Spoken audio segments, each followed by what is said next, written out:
Hello Internet, I'm AdamHarry and I'm back again from BoLS here to show off some new stuff from Steamforged games. We have today in the studio Epic Encounters, the Shrine of the Kobold Queen, Shrine of the Kobold Queen and Lair of the Red Dragon. Now we recently did the Hall of the Orc King Epic Encounter and I personally was very impressed. Well, we just so happened to have a package from Steamforged Games, and when we opened it up, boom, we had these inside. So I was pretty pumped. I was so pumped, in fact, that I actually went out personally, so thanks Steamforged for sending these, but I actually went out myself and picked up the last part of the first review I did, which was the Caverns of the Frost Giant. So this one is mine. I paid money for this one. This one is mine, but I haven't opened them yet. So we're going to do that on camera today. We'll get to the Caverns of the Frost Giant after these two. But I'm really excited about this. I was really blown away by what I found in the previous one. So let's dive in. We're going to start with the Shrine of the Kobold Queen.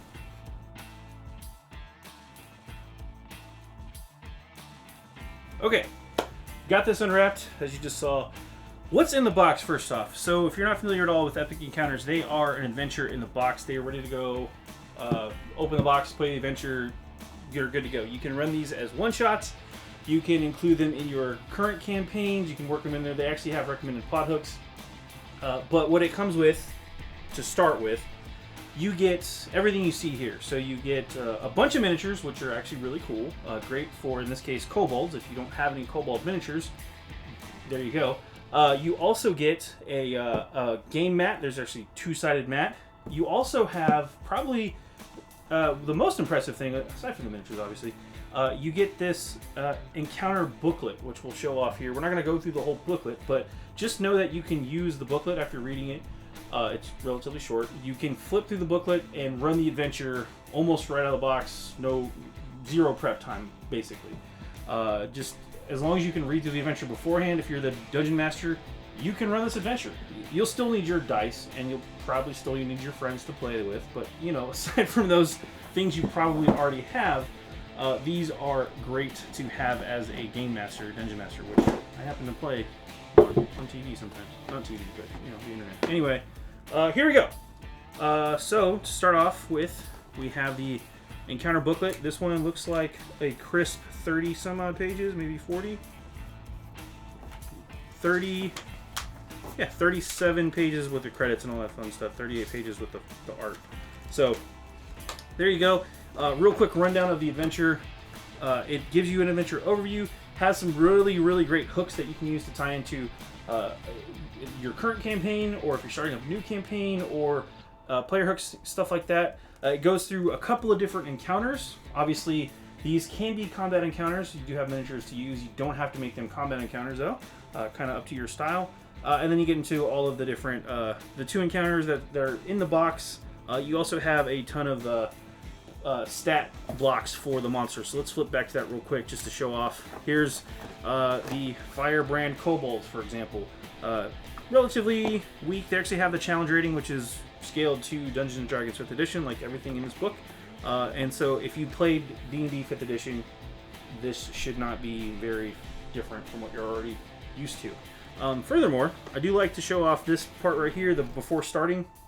Say you're playing with low-level characters, 1 to 4, change the difficulty DC checks. You can also change the damage level for certain encounter effects. Middle, again, levels 5 to 10, you can up the DC and the damage levels, and again, higher levels. So it does scale, again, to whatever your party is doing. And then you get into the adventure proper, which I'm not going to show off, but it's got some really great hooks in here to use, so we'll set this to the side. Next up, before we get to the miniatures, the map.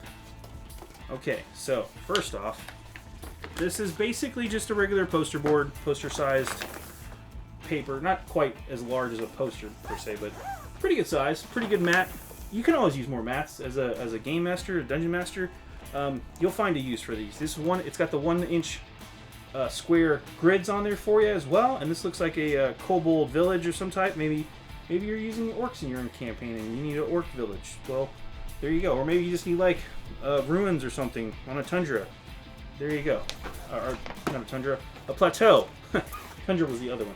And then we flip it over and you have a cave complex. So again, super cool. These two encounter maps can be used again with the information in this book to run two different encounter scenario I say that it could be more than 2 scenarios if you want to break it up, but it's kind of up to you and your game mastering. So anyway, the maps are very useful, and then we get to the Kobold miniatures with themselves. So we bust these open real fast, and they are taped down. The material itself is akin to maybe something that like you've seen in other miniatures studios use before. It's not quite like a hard plastic, but they're not. These ones are a little bit harder than the other ones I've seen. So yeah, a little bit harder plastic, pretty good detail. We'll actually zoom in on a couple of these, but it looks like you get quite a few miniatures. You get 4 archers. You get 2 of these guys with the double daggers. You get 2 of these guys with staffs of some type. You get this crazy looking dude with like come at me bro pose. So and then you get 4 more. It looks like call them generic Kobold warriors. Then you get some salamander riders, which is pretty rad. So that's cool. And then you get a couple of special characters. Looks like a basilisk or I'm not sure what that is. Let's see. Firebrand Kobolds mounted on Ember Stake, so that's what those are. Then we have a Magma Belcher Basilisk. Oh, I was right about that one. These are the 2 Basilisk Handlers. Then we've got a Mother Kragnor, that's the character, I believe. And then Firebrand Assassins. And then 1 Priest of the Bloody Flame. Let's go ahead. I'm going to move these to the side. Move this down here. And we're going to take a closer look at these miniatures. Let's start with the snake hand, because that was cool. So, here you go. Show this bad boy off in more detail. Again, I like the quality of these guys. I know it's a little washed out just because it's the lighting in here. Sorry, but it's red, very bright red.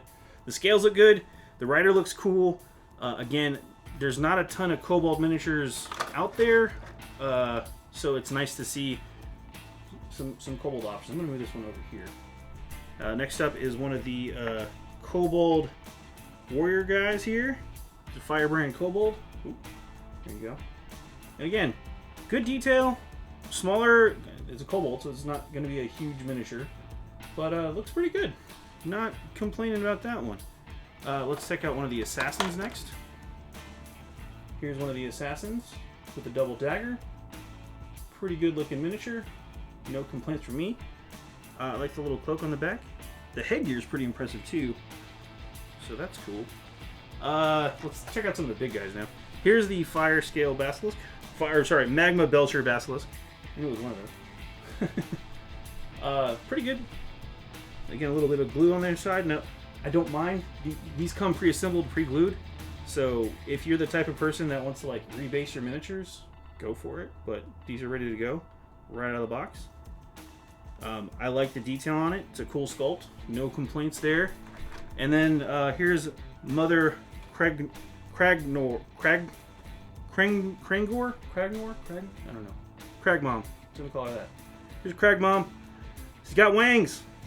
It's pretty cool. I like the leaping off the rock pose as well. Krangor here. So I like her weapon. I like the pose. She's coming at you. She looks terrifying. And then let's also check this guy out. This is a little Firebrand Priest of the Bloody Flame as well. Maybe you're playing a Kobold character and you're looking for some minis to represent your character. Hey, check these guys out. So, there you go. Next up, we have the Lair of the Red Dragon. Now, again, these 2 adventures, this one and the Shrine of the Kobold Queen, are actually connected. If you want to run these as a continuous story, you can do a follow-up adventure with this one. What's in this box? That thing. Red Dragon, same kind of layout, same kind of stuff. I have no words. Let's get in here. All right, plastic wrap's off. I want to get in here so bad. This is like Christmas right now. Okay, here we go. Calm down, here we go. First off, Lair of the Red Dragon. Adventure, same thing we've seen before. This one's about 30 some odd pages, I think. Yep, 29 pages with some change there, so 29, 30, 31, 32, 32 pages-ish. There's the Red Dragon stats. Again, spoilers. Sorry. Let's flip. What's inside this encounter? So first off, you've got your lore. You've got your hooks again. You've got the actual lair. You've got a combat dashboard, which we'll check out. You've got an approach and then dragon attack pattern. So it's got some breakdowns for you for the different dragon abilities, which seems pretty fun. We also have some cinematic moments, and then of course the treasure. Gotta have the loot, right? Again, stats, which will tie back into Shrine of the Kobold Queen if you have those miniatures. You can use your Firebrand Kobolds as well, and then different stats for the different ages of the dragon, which also correspond to the difficulty of said dragon. Let's check out this combat dashboard thing here. I don't want to show off the hooks because those could be used by players or used by GMs. So here's combat dashboard. So this is all just like tips or tricks, encounter aspects using the terrain, how to use the dragon in combat, and then you have your two locations here, which we'll show off in a minute. Two sides to that coin, and then ooh, here's a really cool dragon attack pattern. So it tells you if maybe you want to run this encounter not quite automated, but you know, here's some tips on how to do it. Fire breath, multi-attack, go to the wall of fire, multi-attack again, lava pool explosion, lord of fire, magma eruption. Boom. Keep doing that. And then again, more abilities, which I'm not going to get into, but super handy. How to run the adventure booklet. Very, very, very much appreciated. We also have Firebrand Kobolds. If you need little punch outs, little tokens.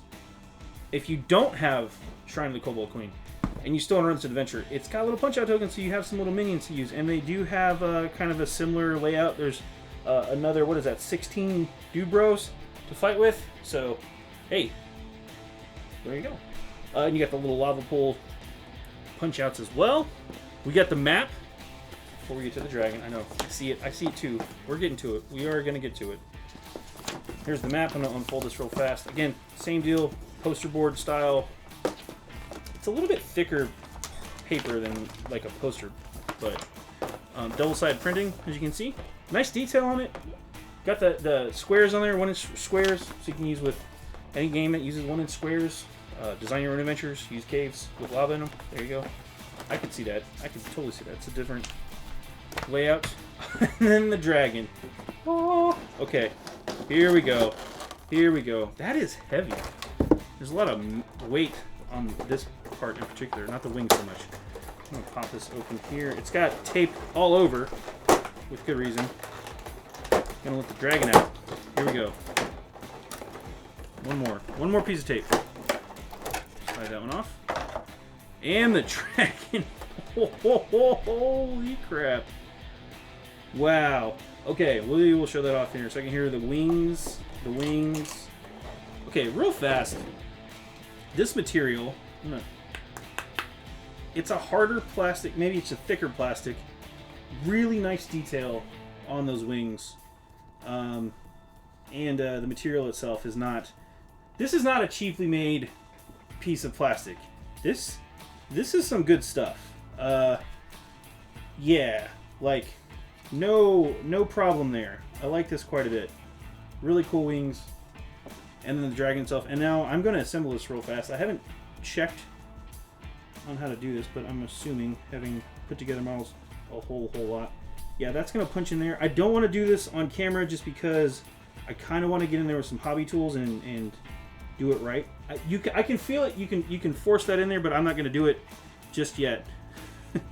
When I get home, I'm probably going to actually glue this model with some... Probably just super glue, if I'm honest. I don't know if I need to bust out the plastic glue on this. I'm probably just going to use super glue, but I can feel them going in there. Those would slot in there, like so. I'm going to unhook them for now. But you can see, boom, in there, no problem. Again, I'm just a little hesitant to do it. I got a camera in my way. So, anyway, let's take a closer look at this dragon. I kind of want to throw some ink on it too, like a quick wash. I think that would make it look really good. Maybe even rinse it off with some soapy water, get rid of that some of the mold release shine on there a little bit. But also just like inking the gold pile would make each one of those coins just pop out and make it even cooler. And I mean, if you're gonna have a freaking dragon in your adventure, like, take like an extra, 20 minutes and spruce it up just a touch, but yeah, you can ink this bad. You could even prime it and repaint it if you wanted to.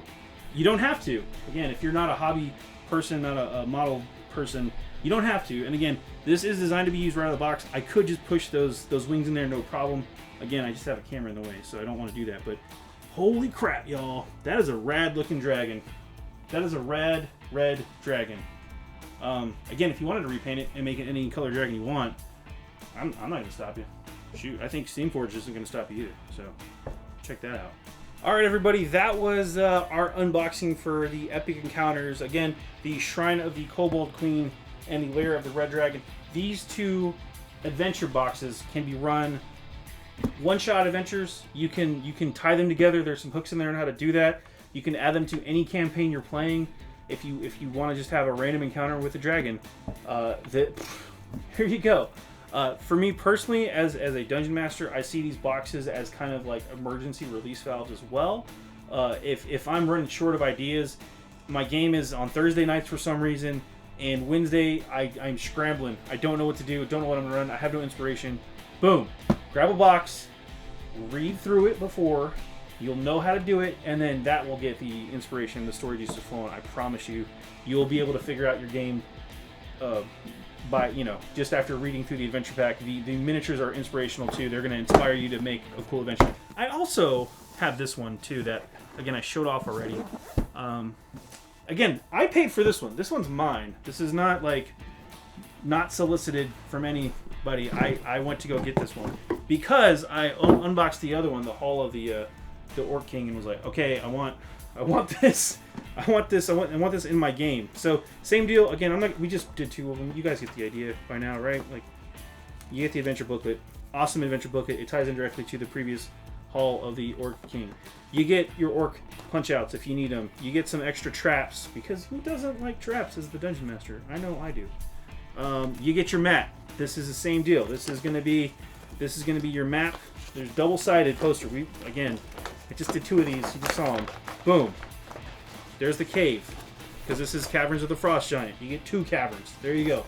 1-inch squares. No problem. And a frickin' giant. Boom.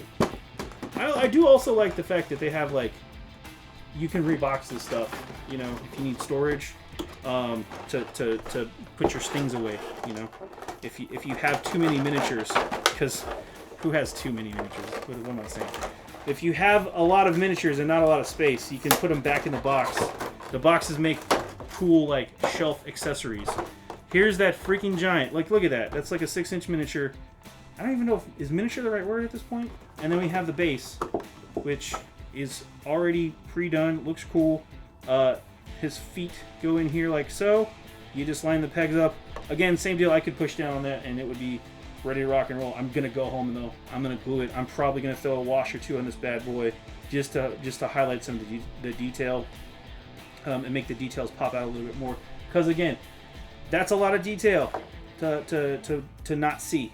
And there's a freaking deer. Look at that. Come on, look at that. That's cool. This is a nice giant model. It's a frost giant, obviously, but I mean, come on, who doesn't need a frost giant in their back pocket to use on their games? And that's just a cool looking Viking style helmet, even though real Viking helmets didn't have horns. That's a whole other topic. Anyway, Epic Encounters, I super recommend these guys from Steamforged Games. If you are interested, contact your favorite local gaming store. They should be available online as well at this point. I know they're doing pre-orders and things like that, but I'm sold. I'm so sold I paid for it. So there you go. I'm AdamHarry from BoLS. Thank you so much for watching.